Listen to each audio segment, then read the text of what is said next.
Olá, seja muito bem-vindo, seja muito bem-vinda a mais um episódio do Rádio Nerd, episódio de número 192. Eu sou Daniel Nascimento e desde já agradeço pela sua audiência no programa de hoje.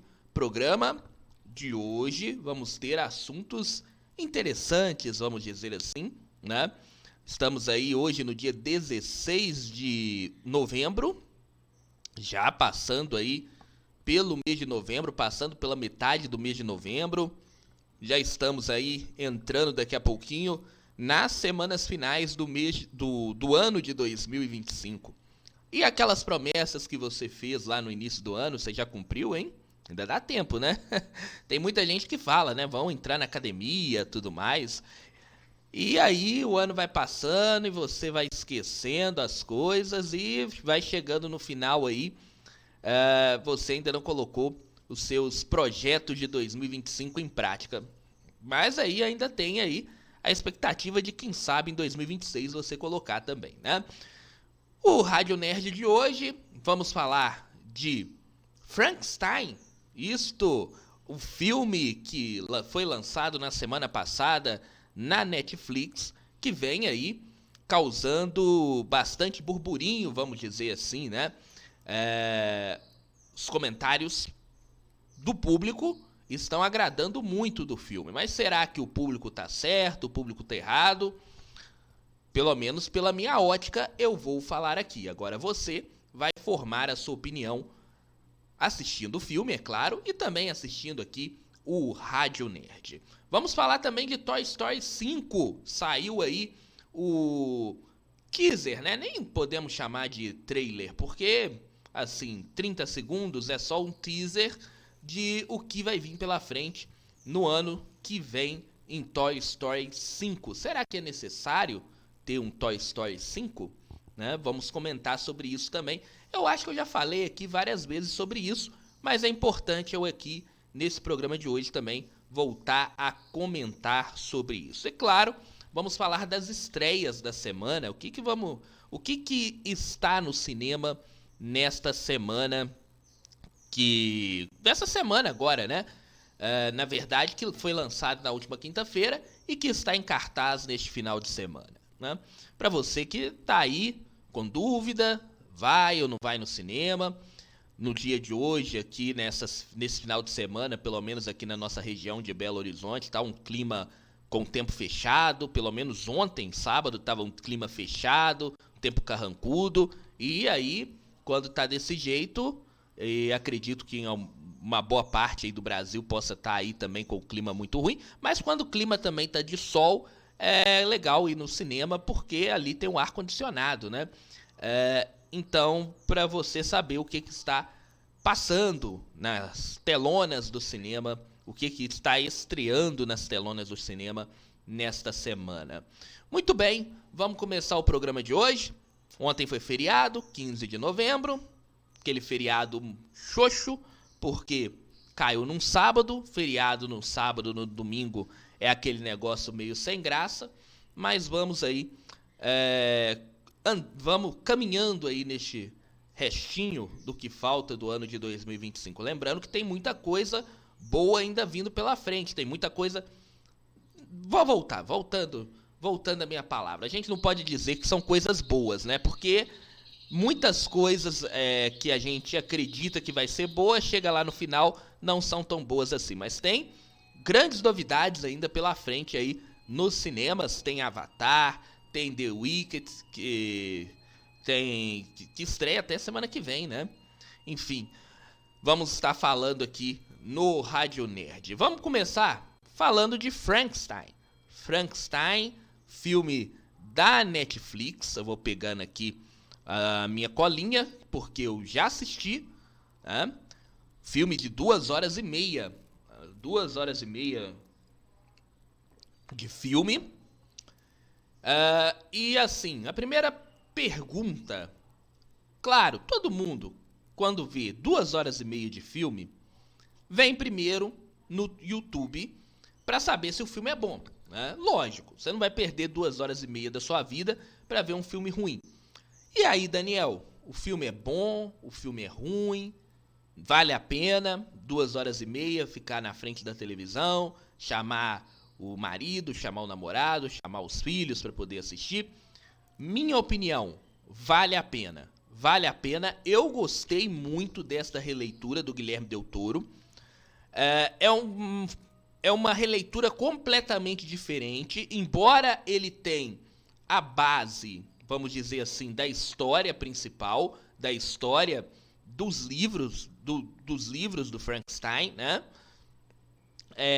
Ele coloca vamos dizer, uma pitada dele, né? Uma pitada do diretor e muda algumas coisas, mas não muda o todo da história, né?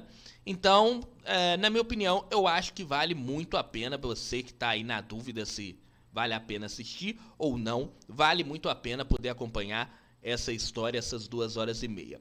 E é exatamente sobre isso que eu vou comentar, sobre isso, é claro, a diferença, né, entre as coisas que tem no livro e o que mostra no filme. Primeiro, o filme, ele tem ali, vamos dizer, o início do filme, ele é muito parecido com o livro, né?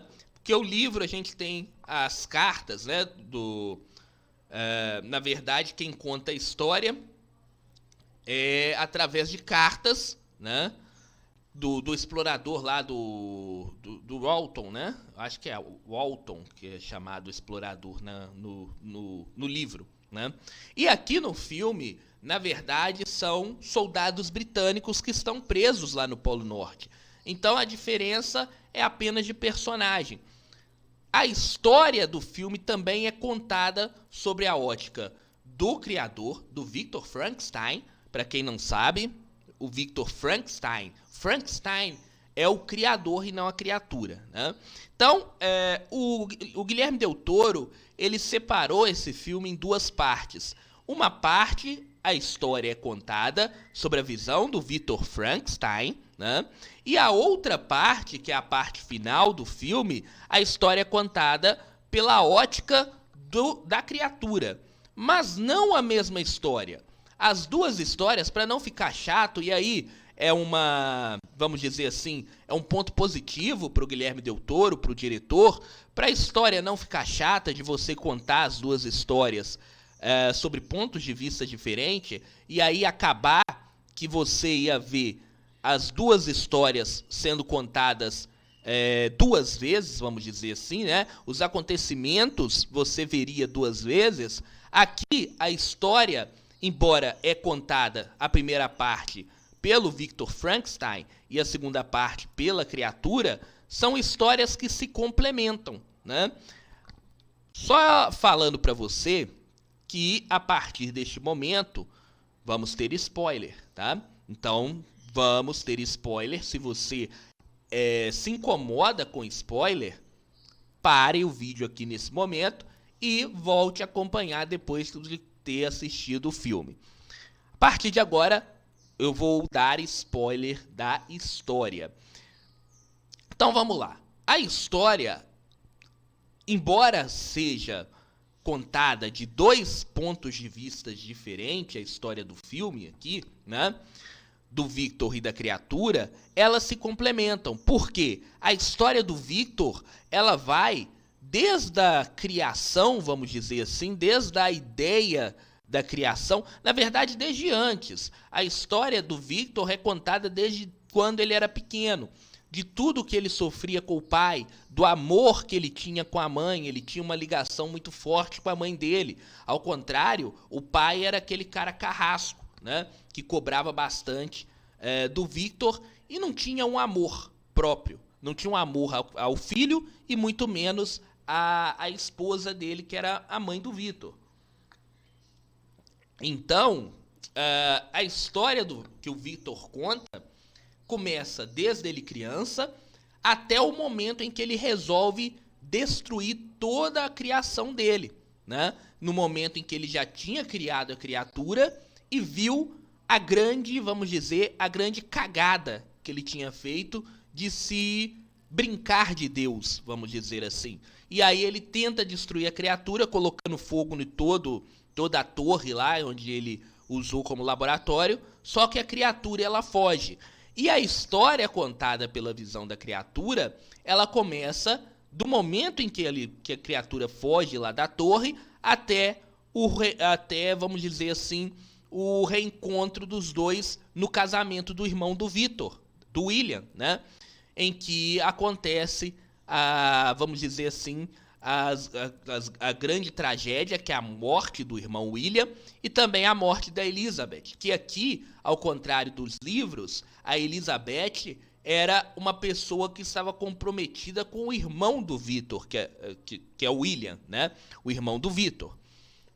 Nos livros, eu já ia dizer HQs, né? Tô acostumado com HQs, mas nos livros a Elizabeth estava, vamos dizer assim, prometida em amor ao Victor. Né? Então vamos lá. As histórias, elas se complementam. Então você não precisa ficar com medo de, aliás, estar assistindo. Quando fala assim que as duas histórias vão ser contadas por pontos de vista diferentes, as pessoas sempre ficam com medo, achando que vai ver a história duas vezes. Aqui não, a história ela se complementa, isso é um ótimo acerto para o Guilherme Del Toro, né, no caso. Vamos a personagem por personagem, eu queria dizer. Primeiro, é claro, vamos falar do Victor Frankenstein. Vou pegar aqui a foto para a gente emoldurar quando a gente estiver falando. Falar do personagem principal, um dos personagens principais, né? Porque o outro é a criatura, lógico. São os dois personagens fundamentais do filme. Então tá aí, nada mais nada menos. Quem faz, você que tá vendo pelo YouTube pode ver aí algumas fotos do filme. Quem faz nada mais nada menos é Oscar Isaac, né? O Oscar Isaac, que já passou aí pela Marvel, né, fazendo o Cavaleiro da Lua, tá aí agora nesse projeto do Guilherme Del Toro, e muito bem feito o Victor Frankenstein, tá? Eu acho que o Oscar Isaac, a gente já conhece ele fazendo um personagem meio maluco, né, que vê aí, só vê Cavaleiro da Lua, mas aqui ele tá fantástico. Oscar Isaac aqui tá fantástico como Victor Frankenstein, né? E assim, ele dá uma pegada própria ao personagem, né? Se você vê os filmes antigos, até porque também esse filme ele é, como eu já disse lá no início, uma visão completamente diferente do que a gente já viu dos filmes de Frankenstein, né? O Oscar Isaac, né? Ele coloca ali, vamos dizer assim, ele tá brilhante, fantástico como Victor Frankenstein, né? Toda a loucura do personagem é passada pra gente, né? Porque o personagem é um personagem maluco, é um personagem louco. Por que é um personagem louco? Porque é um cara que quer ser Deus, é o cara que quer criar a vida, né? É o cara que quer brigar com a morte, é o cara que quer vencer da morte, né? E aí ele pira, né? Ele entra na sua loucura, entra no seu mundo e vai até o fim naquele seu mundo. E logo depois, quando a Elizabeth, porque ali o filme do Guilherme Del Toro, ele tem assim uma ligação que, embora a Elizabeth era, vamos dizer não, né? A Elizabeth era prometida ao seu irmão, ele se apaixona pela Elizabeth. O Victor se apaixona pela namorada do irmão. E isso aí, o diretor, ele faz, né? O Guilherme Del Toro, ele faz para que a gente sente raiva do Victor. Porque o grande vilão do filme não é a criatura. Ao contrário dos livros, em que a criatura mata porque ela quer, vamos dizer assim, aqui não. Aqui a criatura ela mata para se defender. Porque o grande vilão, na verdade, é o Victor. O Victor é o grande vilão. Então, o Guilherme, ele coloca esse meio que triângulo amoroso, porque na verdade nunca acontece nada entre o Victor e a Elizabeth, né? Embora ela sente atração por ele, né? Ele sente uma atração ainda maior por ela, mas não acontece nada. Mas ele coloca essa relação entre os dois exatamente para que a gente sinta raiva do Victor, para que a gente sinta ele como o grande vilão da história, o cara que não tem escrúpulo nenhum, que ia roubar a mulher do irmão, na maior cara de pau, vamos dizer assim, né? Vamos ao personagem da Elizabeth, né? Que é um personagem importante aqui no filme, que nos livros mesmo ela não tem uma personalidade tão forte como ela tem nesse filme aqui da Netflix. A Elizabeth tá aí na sua tela, que é feita pela Mia Goth, né?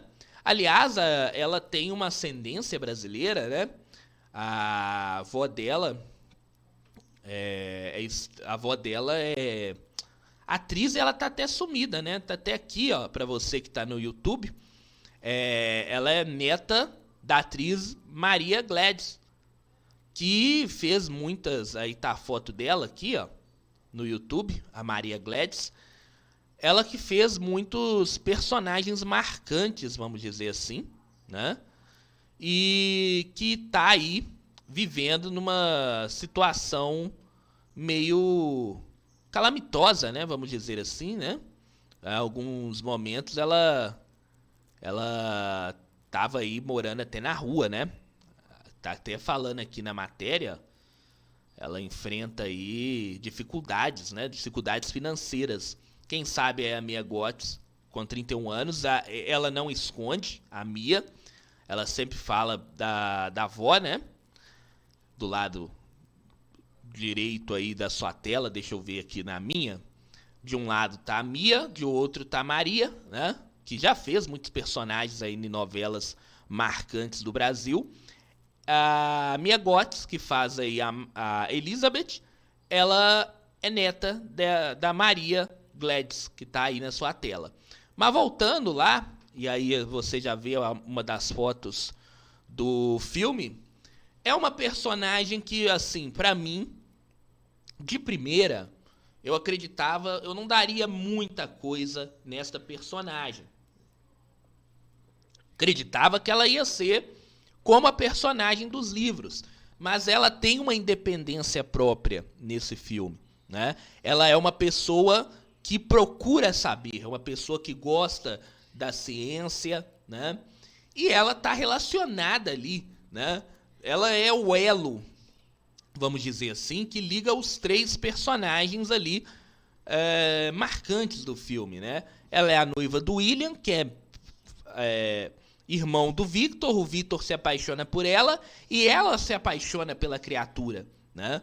Ela tem uma ligação forte nem com o Victor, que ela inicialmente parece que ia ter uma ligação, mas quando ela conhece a criatura, é como se fosse aquele negócio de amor à primeira vista, né?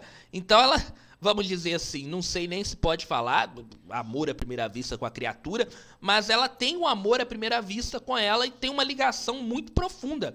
Tanto é que a segunda palavra que a criatura fala, a primeira palavra é Victor, a segunda palavra é o nome da Elizabeth, né? Então ela é o elo que liga todos eles, né? E é também o elo que faz ali com que o Victor se enlouqueça e vá atrás da criatura para querer matar. É como nos livros, né? No livro também é a mesma coisa. Só que aqui, no filme, a criatura ela mata por defesa. Né? Nos livros ela mata porque ela quer. Porque a história aqui no filme é basicamente mesmo. A criatura vai atrás do Victor para pedir o Victor que faça uma, vamos dizer assim, uma esposa, vamos dizer uma criatura semelhante, para que a criatura, o monstro, não fique sozinho no mundo. E é exatamente isso que também acontece nos livros. Só que nos livros, o Victor, ele começa a criar a criatura. Só que quando ele vê a loucura que ele estava fazendo, ele destrói toda aquela criação. Com isso, a criatura se enfurece e mata o primeiro irmão, né? O irmão William, e depois mata a Elizabeth na noite de núpcia do Victor e da Elizabeth. Aqui acontece a mesma coisa, só que o monstro ele mata o irmão do William por defesa. Ele empurra o irmão do William bate o irmão do Victor, desculpa, ele empurra o William bate a cabeça lá na quina lá da viga lá e morre. E a Elizabeth é morta pelo Victor, o que enfurece a criatura e ao mesmo tempo também enfurece o Victor, porque o Victor era apaixonado pela Elizabeth e tinha uma relação muito próxima. Depois da criação ali dele, ele tinha uma relação muito próxima com o irmão, né? Então isso que faz com que o Victor saia atrás da criatura, percorrendo ali o mundo atrás da criatura, né? A ligação, como eu disse, da Elizabeth é exatamente essa, né? Outro personagem muito importante é o irmão, que assim, ele não tem, vamos dizer assim, muita ligação. Eu vou colocar aqui o irmão dele, juntamente com a Elizabeth. Mas o irmão dele, ele é um personagem que a gente não pode chamar dele sendo um personagem principal, mas ele tem uma ligação muito importante exatamente com essa dualidade, né? E aqui a gente não tem o irmão sendo o irmão, vamos dizer, mais humano do que o Victor, né? Um personagem mais que tenha mais humanidade do que o Victor. Na verdade, o irmão aqui ele está colocado como uma espécie do cara, da pessoa que enriqueceu, né? E o Victor meio que quer passar ele para trás. Mas eles têm uma ligação desde antigo, porque o pai dos dois gostava mais do William do que do Victor.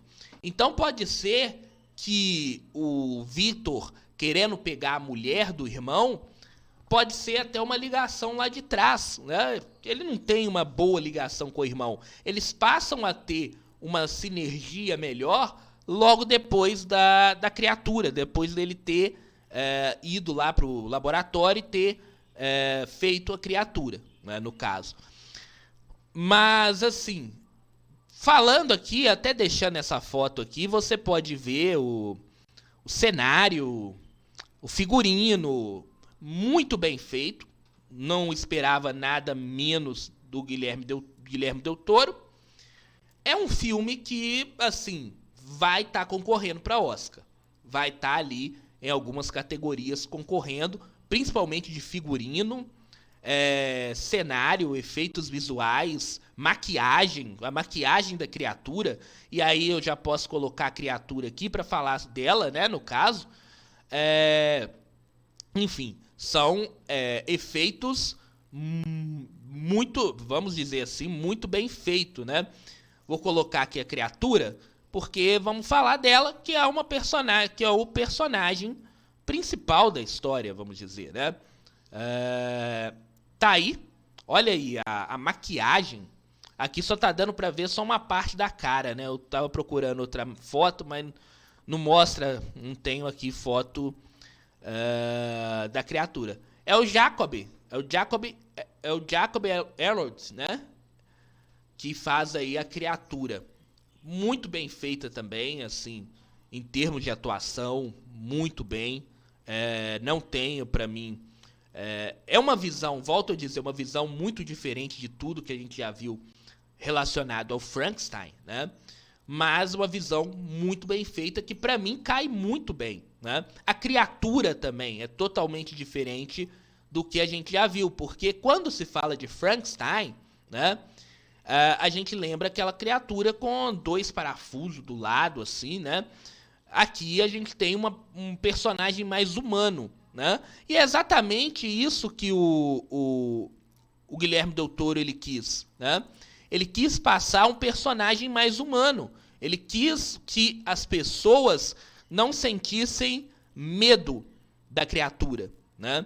Então a gente, em vez de ser um monstro, embora a gente veja ali um monstro, não bota medo. E aí vem das grandes críticas que eu tô vendo aí, até também em mim também eu acho que poderia ser, né? No caso, uma crítica pequena minha, né, relacionada a esse filme, é exatamente não ter o medo, não ter o terror. Porque a criatura, ela não passa o terror pra gente, vamos dizer, né? É uma criatura mais humana, que é exatamente o que o diretor quis. Quis que a gente tivesse pena da criatura e não tivesse medo da criatura. E aí as pessoas, quando vê ali Frankenstein, acha que é um filme de terror, pode ficar um pouquinho chateada, porque não vai ver um filme de terror, vai ver uma história com vamos dizer assim, com alma. A gente vê a alma do diretor nessa história, né? Mas não vai ver terror. E aí faltou, na minha opinião, faltou um pouquinho de terror, da gente ter medo da criatura. Em nenhum momento, pelo menos em nenhum momento eu tive medo da criatura. Então faltou uma cena, 2 cenas, em que a criatura colocasse medo de fato. Colocasse, vamos dizer, medo de quem estivesse assistindo. Terror, faltou terror. E aí eu acho que é um problema um pouquinho sério do filme. É o único problema que eu vejo da história do filme foi exatamente essa, da gente não ter medo da criatura. Gostei da ideia de você humanizar a criatura, colocar a criatura como sendo como se fosse aquelas pessoas marginalizadas, né? Que na maioria das vezes a gente passa e nem vê, né? Mas que elas têm coração, elas têm alma. Mas faltou terror pra gente ter um pouquinho de medo da criatura, aquela cena que a gente pelo menos tivesse um pouco de medo da criatura. Eu acho que aí faltou pra esse filme ficar 100%, vamos dizer assim, né? No mais, as cenas de dissecação, as cenas de dissecação, que é a criação, vamos dizer assim, né? Vou só piscar aí, né? Porque a cena é muito pesada. Mas as cenas da criação do monstro, elas são muito bem feitas. Eu não me lembro de um filme, principalmente de Frankenstein, até o livro mesmo, ele não toca muito na criação. Esse filme, ele fica um bom tempo mostrando a criação da criatura. Então mostra o Victor mexendo ali nos nervos da mão, um pedaço de mão humana se mexendo, né? Pedaço de carne. Eu acho que é o momento de maior tensão do filme, é exatamente isso. Quando ele tá ali cortando a perna humana de um cadáver, né? Então, muito bem feito. Essa parte aí, realmente muito bem feita. Dá nojo, vamos dizer assim. Não dá terror, mas dá nojo de quem assiste, né? Bom, no mais, vamos aqui pro final. Recomendo para você que está aí neste final de semana, ainda é domingo.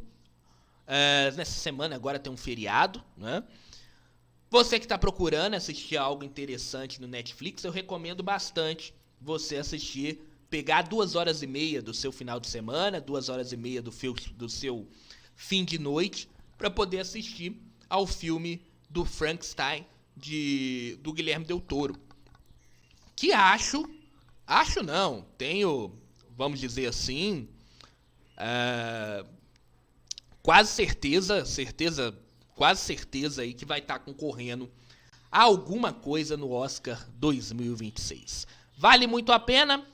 Nota, pra mim, nota 8,5, vamos dizer assim, nota 8,5 para o filme do Frankenstein. Vou olhar aqui, ainda não olhei.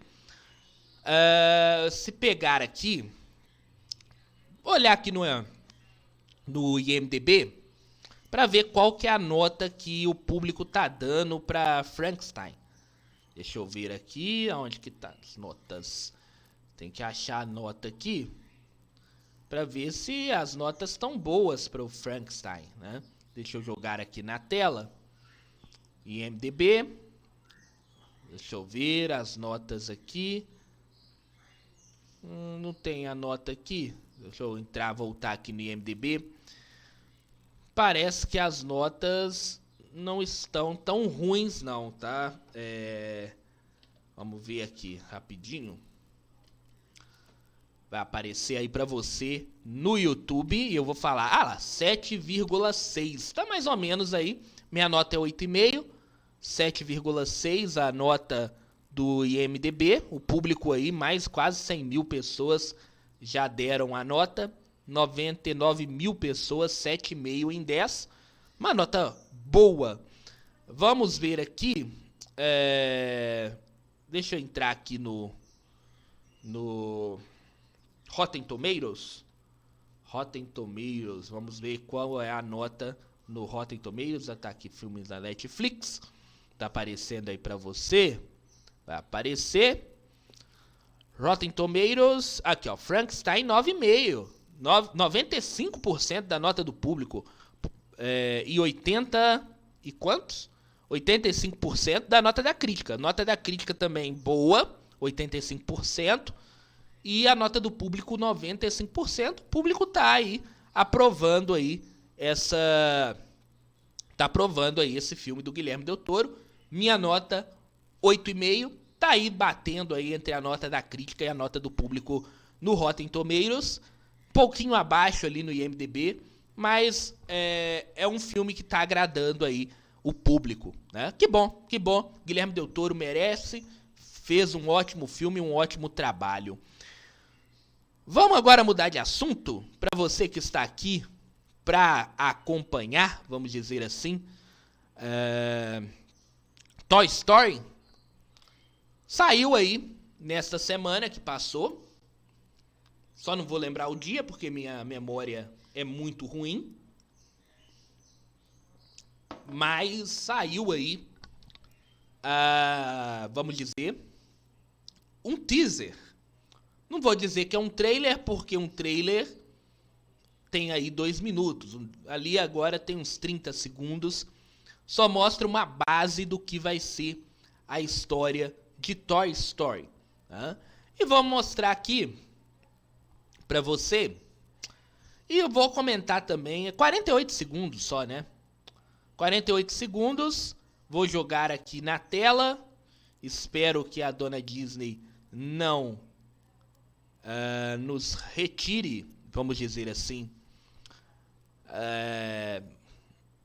Tá aí, ó. 48 segundos.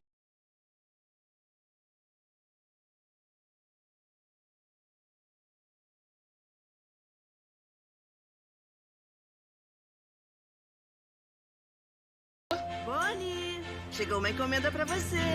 Aí a Bonnie, ou seja, os brinquedos ainda estão com a Bonnie, né? Lembrando que eles passam pra ela no final do filme 3. Lá no final do filme 3, quando o Woody vai embora.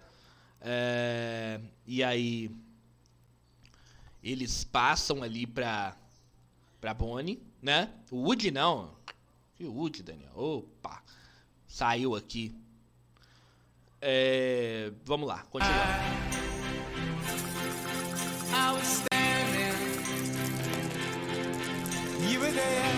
Em junho,